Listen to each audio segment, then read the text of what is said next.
मुझे और सबीन को बहुत मजा आता है जब कोई ऐसा मेहमान आए राइजिंग पाकिस्तान में जिसके पीछे हम बहुत अरसे से पड़े हुए हों, हम भाग रहे हों कि हम उनको खींच के किसी तरीके से येलो सोफे पे ले आए और वो कहें हमारे पास टाइम नहीं है। नहीं वही, लेकिन हमारी आज की मेहमान बहुत अच्छी है। वो हमेशा कहती नहीं तौसीक भाई अब मैं जरा ऑस्ट्रेलिया जा रही हूँ, अब वहां से आ जाऊं तो फिर नहीं वो वेस्ट इंडीज में सीरीज हो रही है तो वहां पे मैं जा रही हूँ। तो I am so very happy कि पाकिस्तान क्रिकेट टीम की फॉर्मर कैप्टन सना मीर हमारे साथ मौजूद हैं, जिन्होंने अपने करियर को गलियों से क्रिकेट खेलते हुए डिज़ाइन करके एक क्रिकेट एनालिस्ट तक अपना नाम बनवाया इंटरनेशनली।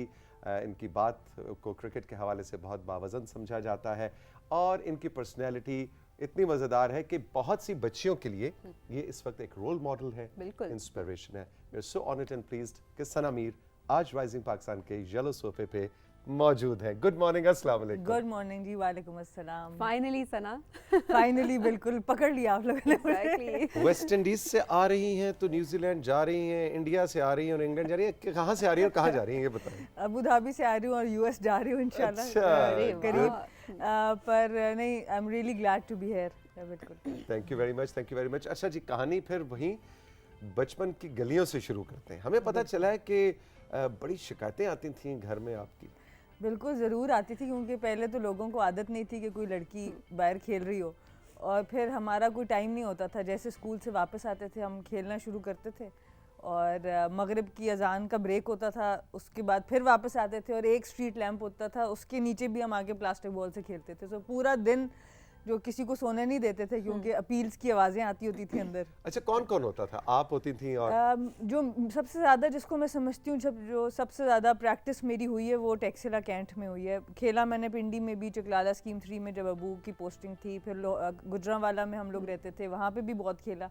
पर मैक्सिमम जो क्लास 4 से मैट्रिक तक का टाइम था वो टेक्सिला कैंट में था। अच्छा, इतनी गली में इस दोपहर 2 से लेकर रात 10 बजे तक गलियों में वक्त गुजरता था, तो मैट्रिक कर लिया? जी, मैट्रिक कर लिया था।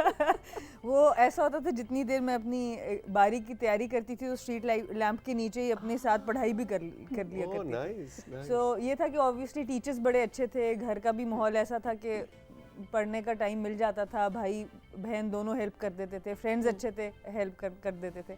तो ये ओवरऑल इस तरह का स्ट्रक्चर था। तो बट ये था कि शिकायतें ज़रूर आती थी, खिड़कियां भी तोड़ी लोगों की घर की, दीवारें टाप के बॉल लेने भी गए, क्योंकि 3 बजे बेल उस जमाने में बजाओ तो डांट पिटती थी, तो फिर दीवार टाप के जाके बॉल लाना पड़ता। कितनी डांट, तो कितनी बार मार पड़ी? नहीं, मार शुक्र है नहीं पड़ी, क्योंकि लड़कियों से, अम्मी से नहीं कभी नहीं पड़ी। इस पे क्रिकेट खेलने पे लड़कियों ने का एडवांटेज हो जाता, लड़कियों ने का बहुत एडवांटेज था। बल्कि मैं जनरली एक लड़की होती थी या एक और मेरी फ्रेंड होती थी सिद्रा उस टाइम पे टेक्सिला में, उसके अलावा सिर्फ मैं ही होती थी। तो जब किसी के घर बॉल जाता था तो लड़के कहते थे आप चली जाएं, आपको कोई कुछ नहीं कहेगा। तो लड़कियों ने का काफ़ी पाकिस्तान में एडवांटेज भी है, जहाँ थोड़े नुकसान आते हैं। अच्छा, ये बताएं सना कि उस ज़माने को जब आप याद करती हैं और उन टीनेज के 12, 13, 14 साल की उम्र के उन लड़कों को, लड़कियों को जिनके साथ खेले याद करती हैं, तो क्या किसी से कांटेक्ट है?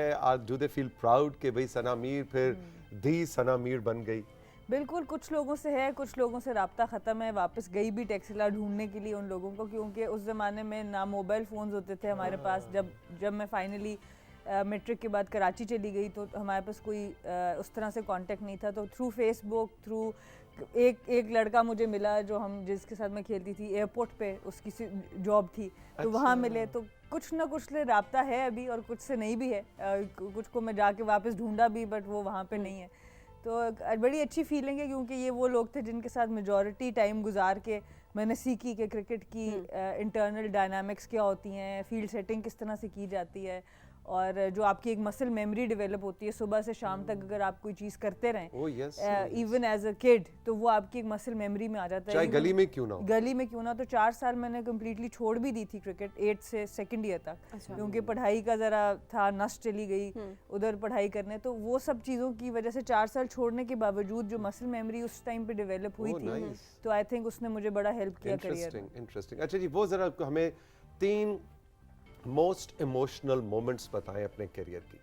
मिसाल के तौर पे मेरा ख्याल है जब पहली टेस्ट पहला टेस्ट खेला जब पाकिस्तान कैप मिली? अनफॉर्चुनेटली टेस्ट तो मैं नहीं खेल हाँ, सकी। हाँ, टेस्ट से मुराद हाँ जी, पहला ऑब्वियसली जो पहला मैच था ऑब्वियसली वो एक बहुत ही हिस्टोरिक आपकी जर्नी का हिस्सा होता है जो आप डेब्यू जब करते हैं। वो श्रीलंका के अगेंस्ट था कराची नेशनल स्टेडियम में।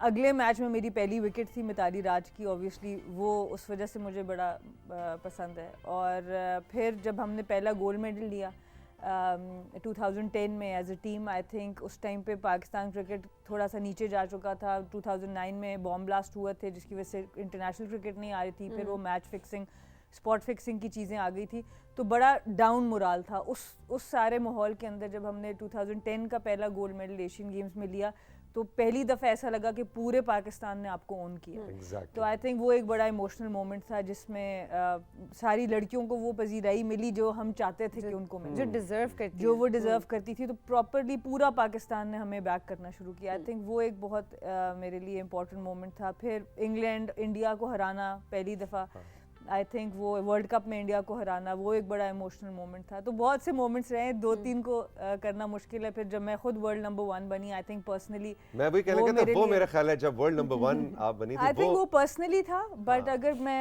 एज अ कैप्टन देखूं तो ये मोमेंट्स मुझे बहुत बड़े लगते हैं। फिर एक दफ़ा हमारे 2014 दिसंबर में 8 लड़कियां जो थी वो आईसीसी की टॉप 20 रैंकिंग में थी दुनिया में।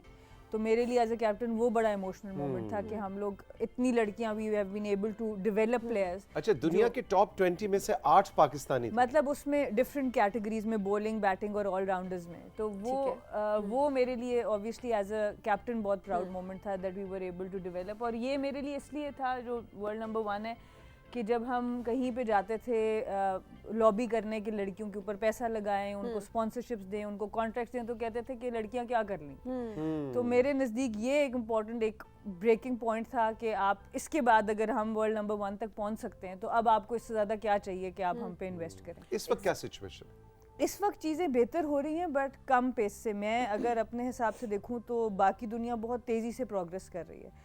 और जब बाकी दुनिया, इसीलिए आपने देखा अभी आयरलैंड की लड़कियों ने T20 में हमारी लड़कियों को हराया है। अब उसमें ऑब्वियसली कुछ एग्जीक्यूशन की कमी है, प्लेयर्स मज़ीद बेहतर एग्जीक्यूट कर सकते थे, पर पीछे से अब बाकी जो टीम्स हैं ना, चाहे बांग्लादेश, आयरलैंड भी हो गया, थाईलैंड हो गया, ये लोग इतना ज़्यादा इन्वेस्ट कर रहे हैं अपनी लड़कियों के ऊपर। ये इसको एक ग्लोबल स्पोर्ट बनाने जा रहा है आईसीसी।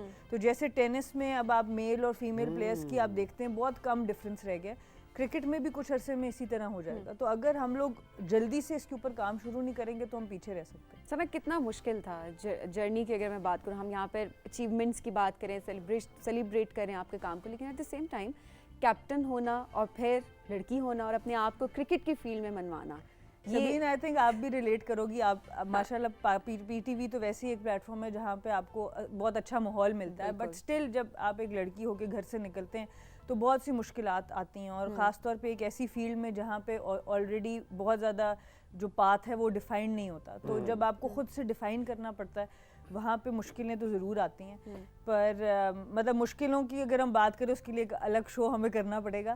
पर मैं ये कहूँगी कि ओवरकम कैसे किया है वो ये था कि एक तो लड़कियों का अपना शौक़, जब मैं देखती थी उनको जिन घरों से वो आई थी और जितनी मेहनत वो करने को तैयार थी, तो फिर मुझे भी हौसला मिलता था। कभी कभी दिल करता था, बहुत दफ़ा दिल किया बस छोड़ दो यार, ये मतलब नहीं, कोई सीरियस ही नहीं है वुमेन्स क्रिकेट के बारे में।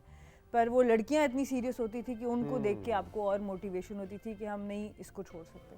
तो वो एक था। और obviously faith in yourself, Allah ताला पे एक यकीन कि नहीं हम मेहनत करेंगे तो फल मिलेगा। तो वो सारी चीज़ें ओवर द ईयर्स आपको एक इंसान की तरह भी शेप करती हैं। पर स्ट्रगल्स बहुत ज़्यादा थे, from resources, from international cricket थी नहीं। हमने सारी जो शुरू के 10 साल हैं वो अवे खेले।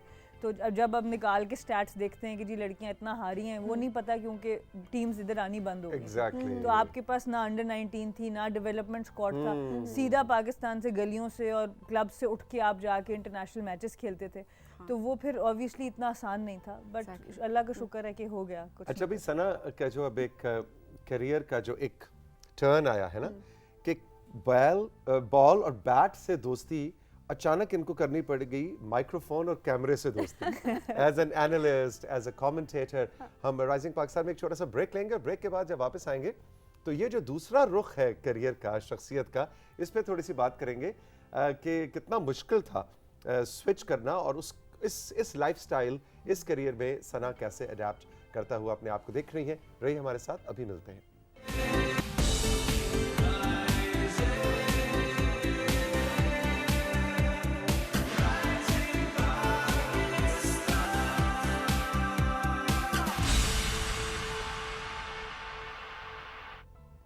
वेलकम बैक जी। आपकी, हमारी, हम सब की फेवरेट सना मीर हमारे साथ हैं। बहुत मज़े की उनसे गपशप लग रही है। ज़रा उनकी हमने एज अ क्रिकेटर हमने बहुत सारी बातें कर ली, उनकी जर्नी के बारे में जाने। लेकिन तौसीक, इससे ब्रेक से पहले आप जिक्र कर रहे थे, अब ज़रा हम बात करेंगे कि ये क्रिकेट ग्राउंड से फ़ौरन से फिर स्टूडियो, लाइट्स, मेकअप, कैमरा और ये माइक्रोफोन, इससे कैसे दोस्ती होगी सना?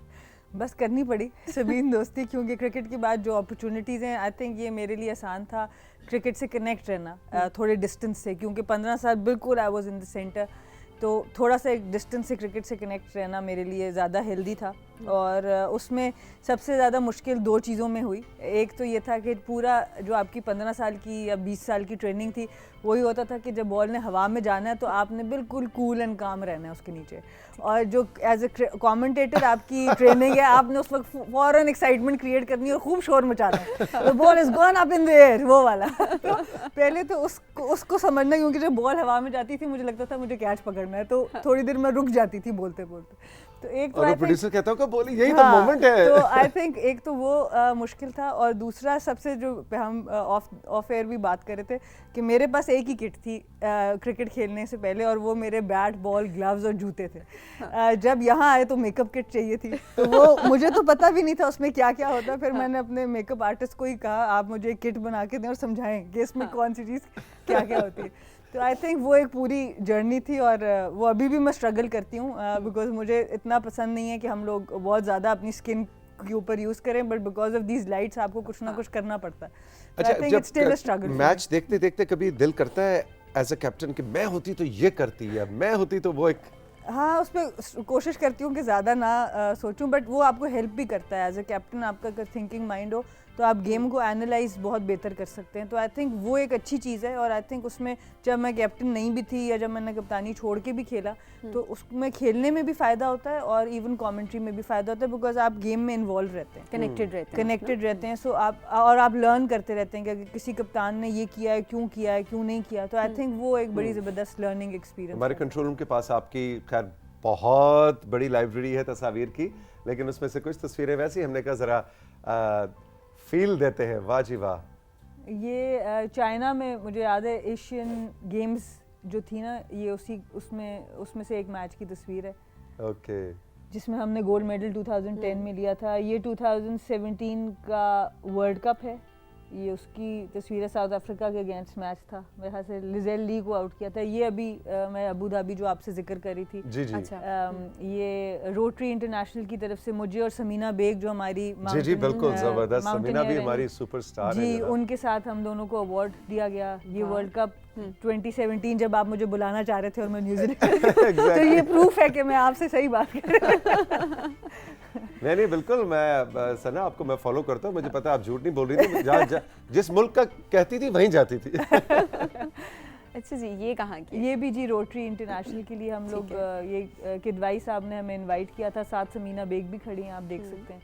और ये वो ट्रांसफॉर्मेशन है, I think this was one of my first PSL Studios, जहाँ पे मैंने पहली बार एज एन एनालिस्ट प्रॉपर तरीके से ज्वाइन किया था 2020 में। वो देखे ना जी, वो जॉगर से हील वाली जूतों हाँ, तक का जो सफर है, मैंने खत्म करा दी है सबकी। अच्छा। खाली अपनी नहीं, बाकी भी सबकी स्नीकर में हम सारे जो है ना क्रिकेट कवर करते, क्योंकि 1-2 दफा पहन के मुझे समझ आई कि भाई पूरा दिन हील्स में नहीं घूमा जा सकता। बहुत मैं वापस मैं खुद भी स्नीकर्स में आ गई, और अब मेजॉरिटी लोग भी स्नीकर्स में ही आ चुके हैं। सना, आप बहुत ज़्यादा पैशनेट रही क्रिकेट के बारे में, तो इस क्रिकेट ने दुनिया घुमाई है ना? बिल्कुल। कहाँ कहाँ कोई याद करके हमें बताओ इस वक्त के, विच कंट्री, विच सिटी? आप तो मेरे ख्याल है ऐसे ऐसे शहरों में भी गई, ऐसे ऐसे इलाकों में गई जहाँ पे आम इवन टूरिस्ट भी नहीं जाते। हाँ जी बिल्कुल। नहीं, क्रिकेट से ऑब्वियसली बहुत कुछ घुमाया है, क्योंकि एज अ ह्यूमन बीइंग भी आप घूम जाते हैं जब आप नेशनल लेवल पर रिप्रेजेंट करते हैं, और आपको पर्सनल ग्रोथ का बड़ा मौका मिलता है। तो वो एक अलग जर्नी रही। और बाकी जो दुनिया घूमी, I think from Bangladesh to New Zealand, from Australia to क्या नाम है सिंगापुर, हर तरह की जगहों से, चाइना, गोंजो में हम जब पहली दफ़ा गए थे 2010 में, तो हमने देखा कि एक एशियन गेम्स के लेवल पर कैसे डेवलपमेंट होती है। पूरी पूरी बिल्डिंग्स उन्होंने खड़ी कर दी सिर्फ एशियन गेम्स के लिए। तो बड़ा कुछ सीखने का मौका मिला और फिर ऐसे ऐसे मुल्कों का पता चला जो मैंने कभी नहीं सुना था, बोट्सवाना, वैनुआटू, वहाँ से भी लड़कियाँ आई मैचेस खेलने के लिए।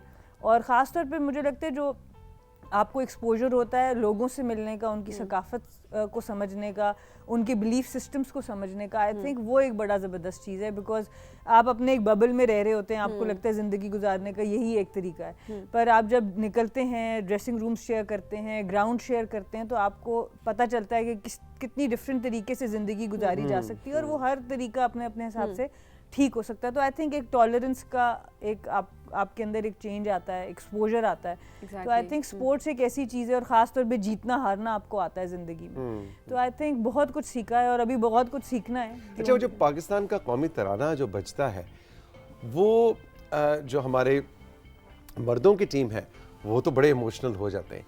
अच्छा, ये क्या चक्कर है? आप दूसरे ममालिक की टीम से, I think same is the feeling for Indian, same is the feeling for our English players.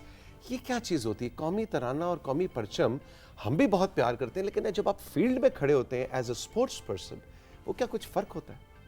मुझे लगता है बहुत फ़र्क होता है। उसकी एक तो ये चीज़ होती है कि आप जब आप फील्ड पे जाते हैं और आपका कौमी तराना बजता है तो सारी दुनिया के लोग जो वहाँ पे जिस नेशनैलिटी का वो खड़ा होता है उसके एहतराम के लिए, तो आपको ये याद आता है कि हमारी वजह से आज हम क्योंकि यहाँ खड़े हैं तो हमारा कौमी तराना यहाँ तक पहुँच गया है। तो एक वो बिलोंगिंग का, एक रिस्पॉन्सिबिलिटी का एलिमेंट आपको फील होता है। और ख़ास तौर पे जैसे हम एशियन गेम्स की, मैंने आपको पहले भी बात की, इमोशनल होना, कि जब आप नंबर 1 पोडियम पे जाते हैं और 3 लोग बेशक उस पोडियम पे मौजूद हैं आपके साथ, पर कौमी तराना सिर्फ आपके मुल्क का बजता है 150 मुल्कों में से।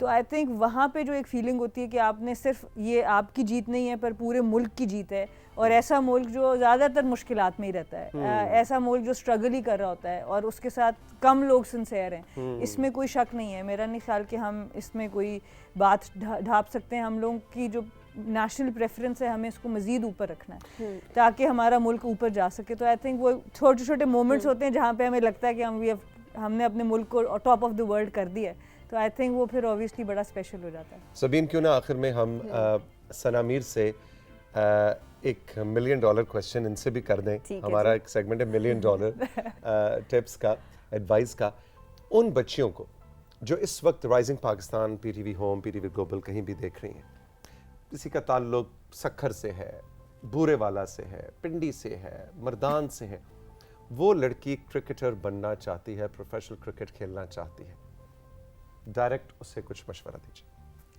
देखिए, सबसे पहले तो जो मेरा मशवरा, चाहे क्रिकेटर बनना है या ज़िंदगी में कुछ भी बनना है, सबसे इम्पॉर्टेंट चीज़ आपकी मेहनत है। अगर आप मेहनत करते हैं और आपके अंदर एक जोश मौजूद है, आजकल ज़िंदगी इतनी ग्लोबल हो चुकी है, आप यूट्यूब पे जाके, आप डिफरेंट प्लेटफॉर्म्स पे जाके बहुत सी चीज़ें खुद से सीख सकते हैं अगर फैसिलिटीज़ आपके पास नहीं भी पहुंच रही।